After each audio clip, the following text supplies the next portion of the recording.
ازيكم يا اصحابي، عاملين ايه؟ وحشتوني قوي. النهارده هنحكي حدوته سوا في لعبه توكا بوكا. يلا نبدا. النهارده معانا فاطمه. ازيك يا فاطمه؟ معانا سما ومي وكمان ماما. يلا يا حبايبي يا بنات، تعالوا ساعدوني، انا عندي شغل كتير. يلا نعمله ونخلصه مع بعض يا بنات. ماما انا مش فاضيه، انا عندي هوم ورك. انا بس شويه صغيرين كده، 5 دقايق وهعمل معاكي انتي كمان يا ماما. حاضر يا ماما، انا هاجي اساعدك. ودخلت فاطمة ومامتها على المطبخ وخلصوا شغل البيت كله.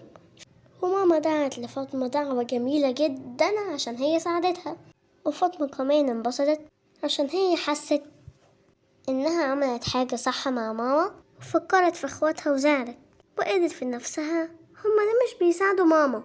وليه اهم حاجة عندهم اللعب والتليفون ومش بيحسوا باللي ماما بتعمله كل يوم؟ ماما بتعمل كل يوم حاجات كتير جدا ومحدش بيحس بيها عشان متعودين انها بتحصل على طول. لازم حد يساعدها عشان متبقاش تعبانة وكمان متعصبة، ويبقى عندها وقت لنفسها، تقعد من غير مسؤولية وفي هدوء عشان كل يوم تقدر تعمل كل ده بحب. وراحت فاطمة على اخواتها عشان تتكلم معاهم. على فكرة ما ينفعش تسيبوا ماما تعمل كل ده لوحدها. بقولك ايه يا فاطمة، بطلي غلاسها وسيبينا، بلاش تصدعينا بقى. عايزة تساعديها انتي روحي ساعديها، انما بطلي بقى تقوليلنا كده. طلعت فاطمة من الأوضة وكانت متعصبة جدا. افتكرت ان عصبيتها مش هتعمل لها اي حاجة ومش هتخليها تفكر كويس خالص ولا توصل لأي حل. وحاولت تهدي نفسها على قد ما تقدر لحد ما جه في دماغها فكرة ان اخواتي بيحبوا الحواديت وممكن اوصل لهم المعلومة عن طريق حدوتة وبكده يفهموا من غير ما يتخانق انا اقصد ايه. دخلت فاطمة عليهم الأوضة وقالت لهم في حدوتة قريتها كانت تحفة واسمها القلعة العجيبة، حد يعرفها؟ سما ومي ركزوا جدا في كلامها وكانوا مهتمين يعرفوها. وقالت لها سما لا ما نعرفهاش، احكيها لنا. ابتسمت فاطمة وراحت تحكيها لاخواتها. كان يا مكان في زمن قديم كان في 3 اخوات صبيان، احمد وعمر وسليم. ما كانش عندهم ماما وبابا، كانوا متوفيين، وكان كل واحد منهم بيشتغل عشان يجيب لنفسه أكل ولبس.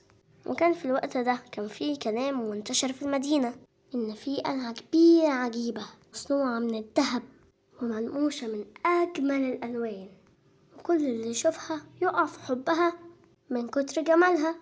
وفيها كل حاجة بالمجان من غير أي فلوس، يعني أكل وشرب ولعب ولبس وخروج ببلاش، وكل حاجة بنتمناها بتبقى قدامنا مهما كانت هي ايه، وتعملي كل حاجة نفسك فيها وما يبقاش في أي حاجة ممنوعة ولا حاجة متعبة.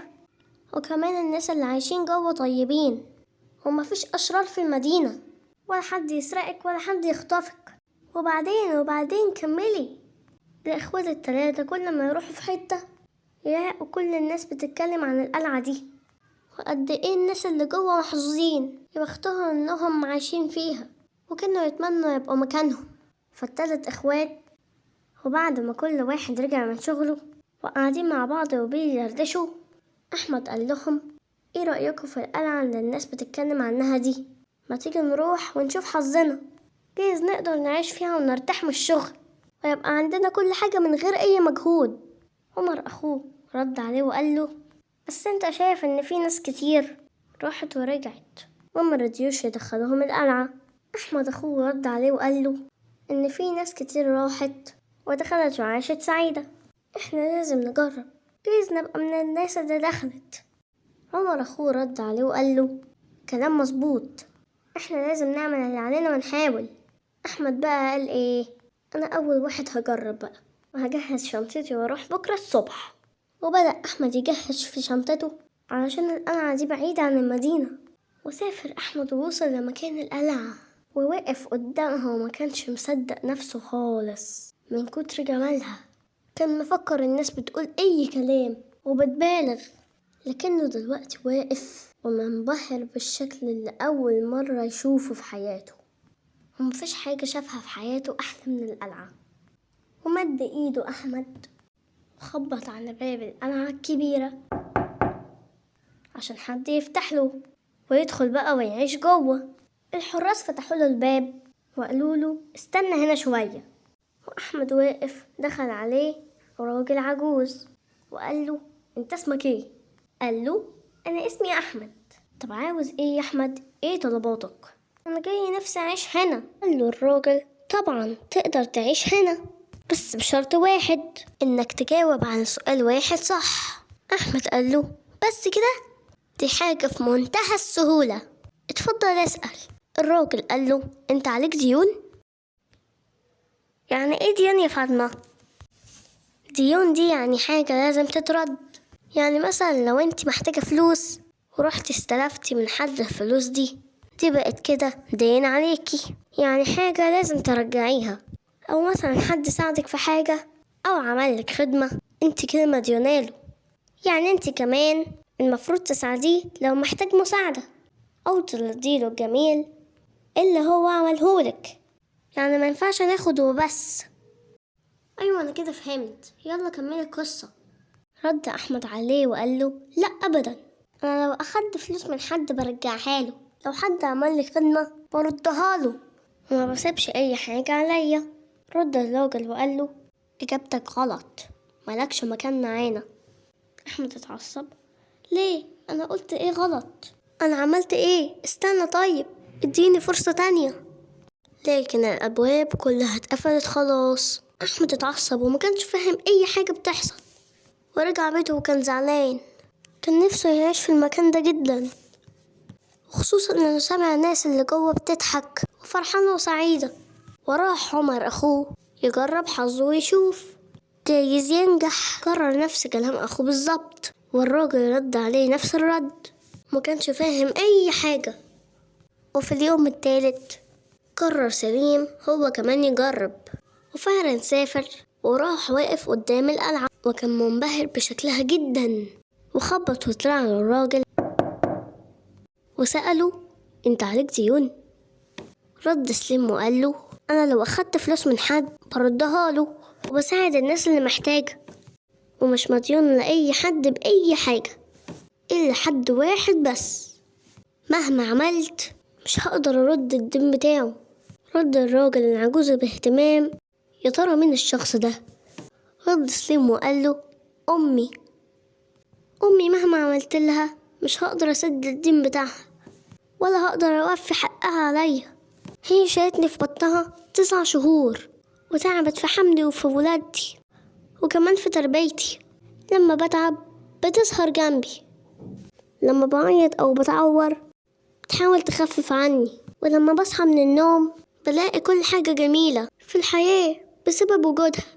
ومهما عملت مش هقدر أرد لها كل الحاجات اللي عملتها لي الحلوة ولا التعب اللي تعبته عشان أكون مرتاح. الراجل رد عليه وهو مبسوط جدا، أهلا بيك معانا في مملكتنا، انت من النهاردة واحد من مملكتنا، كل اللي هتتمناه هيحصل لك فورا وهتعيش باقي عمرك مرتاح وسعيد. سليم فرح جدا ودخل واحتفلوا بيه كفرد جديد في المملكة. وتوتة توتة خلصت الحدوتة. فهمتوا حاجة منها؟ فهمت شوية. أنا ما فهمتش حاجة خالص. طب فكروا معايا كده شوية، ايه يا ترى المكان اللي شبه المكان اللي هو القلعة اللي فيه كل حاجة بنتمناها بدون أي مقابل؟ ها؟ وكل حاجة فيه مسموحة وكل الناس بتتمنى إن هي تروح وتعيش فيه. ده شبه الجنة. برافو عليكي يا سما، انت كده فهمتي أنا أقصد ايه. يعني انت قصدك الجنة دي مش هيدخلها غير اللي مامته راضية عنه ومبسوطة منه؟ بالظبط يا سما، ده شرط أساسي عشان ندخل الجنة، إنك تبقي مخلية ماما راضية عنك ومبسوطة منك وكمان بتدعيلك. طب ازاي أخلي ماما راضية عني ومبسوطة مني؟ ده الموضوع سهل وبسيط جدا، إنك تساعديها وما تزعلهاش، ولما تحتاج منك حاجة تنفذيها زي ما هي كانت عايزانا نساعدها دلوقتي بس انتوا طنشتوا وما عملتوش، وهي كده زعلت منكم. وغيرها مواقف تانية بتزعل ماما منكم برضو. وانتوا مش بتهتموا خالص تسامحوها، وهي عشان ماما وبتحبنا قلبها كبير وبتسامحنا، بس من جواها مش بتبقى مبسوطة خالص من تصرفاتنا. ياه، تلاقي ماما حاجة مهمة جدا لدرجة ان احنا ممكن نعمل كل حاجة كويسة بس ما ندخلش الجنة بسبب زعلها مننا. طبعا مش الأم بس، والأب كمان لازم بابا يبقى راضي عننا. ها، عاوزين تدخلوا الجنة ولا لأ؟ طبعا عاوزين. يبقى تنفذوا كل اللي بقولكوا عليه. حاضر يا فاطمة، شكرا انك فهمتيني حاجة مهمة جدا كده. طبعا ده انتوا اخواتي ونفسي كلنا نبقى في الجنة سوا، وانتوا كمان يا صحابي اسمعوا كلام ماما وما تتعبوهاش، وكمان ساعدوها عشان تبقى مبسوطة منكو. كان في زمان جه واحد لرسول محمد عليه الصلاة والسلام وسأله من أحق الناس بصحابتي، ورد عليه رسولنا وقال له أمك. رد الراجل وقال له ثم من؟ قال ثم أمك. رد عليه تاني وقال له ثم من؟ رد النبي عليه وقال له ثم أمك. قال له ثم من؟ سيدنا رد تاني نفس الرد وقال له ثم أمك. وقال له الراجل ثم من؟ رد النبي وقال له ثم أبوك. يعني يا أصحابي الأم عند ربنا في منزلة كبيرة ولازم نهتم برضاها. أشوفكم بكرة في حدوتة جديدة يا أصحابي، هتوحشوني قوي. باي.